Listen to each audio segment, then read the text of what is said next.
Hello everyone, we will start part 4 of chapter 2, Forest and Wildlife Resources.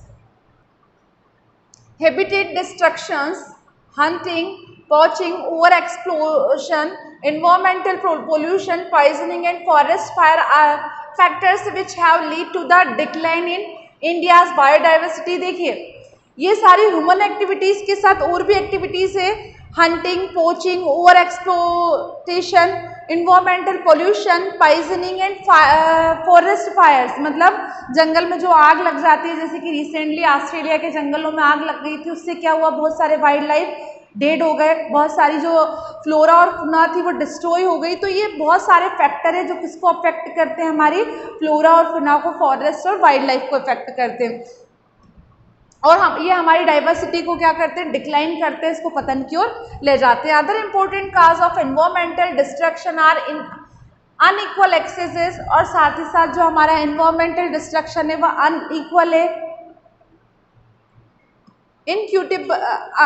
Inequitable consumption of resources, हम जो resources का इस्तेमाल कर रहे हैं वह मतलब हम कंजप्शन ज़्यादा हो रहा है और उसका रिसाइकल कम हो रहा है, and differential share of responsibilities for environmental wellbeing, और जो इन्वायरमेंटल के प्रति हमारी जो रिस्पॉन्सिबिलिटीज़ हैं हम उनको पूरी नहीं कर रहे हैं। Over population in third world countries is often cite is the cause of environmental degradation. देखिए India is the second largest country according to the population, यदि पॉपुलेशन की दृष्टि से देखा जाए तो भारत का दूसरा स्थान है, और यहाँ भी एक मेन कारण है जो क्या कर रहा है, एनवायरमेंटल डिग्रेडेशन हो रहा है। However an average American consumes 40 times more resources than an average Somalian.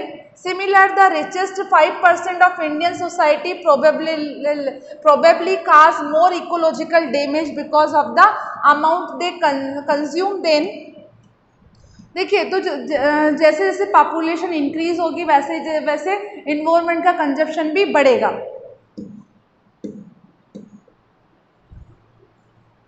The poorest 25% the farmer shares minimum responsibilities for environmental well-being. The question is who is consuming what, from where and how much। देखिए अब क्या हो रहा है, similarly the richest 5% of Indian society, मतलब जो India की society के 5 रिचेस्ट सोसाइटी है वो क्या कर रही है, प्रोबेबली काज मोर इकोलॉजिकल डैमेज, या क्या कर रही है, ज़्यादा इकोलॉजिकली डैमेज कर रही है, किसके कंपेयर में, पुअर की कंपेयर में, because of the amount they consume then, और ये ज़्यादा अमाउंट कंज्यूम कर रही है देन द पुअरेस्ट 25%, जो 25% पुअर है उनसे ज़्यादा कंजप्शन किसका हो रहा है, 5% रिचेस्ट सोसाइटीज़ का।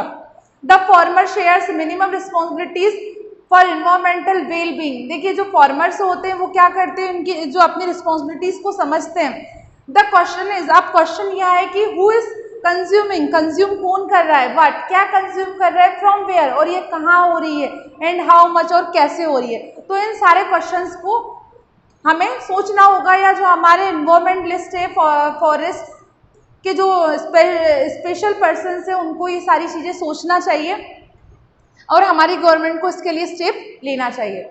The destruction of forest and wild life is not just a biological issue. देखिए जो ये वाइल्ड लाइफ और फॉरेस्ट का क्या हो रहा है, डिस्ट्रक्शन हो रहा है, या ये डे बाय डे कम होते जा रहे हैं, या केवल एक बायोलॉजिकल इशू नहीं है। The biological loss is strongly correlated with the loss of cultural diversity.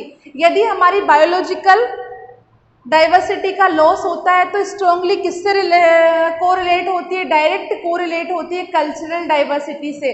Such losses have increasingly marginalised and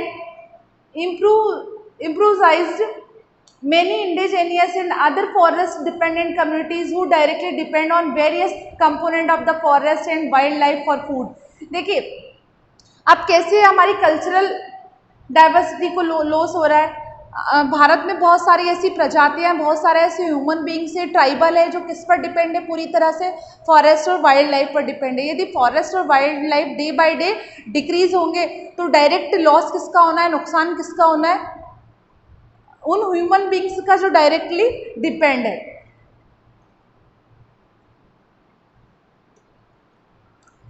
Drink, medicine, culture, spiritually, etc. within the poor women are affected more than men.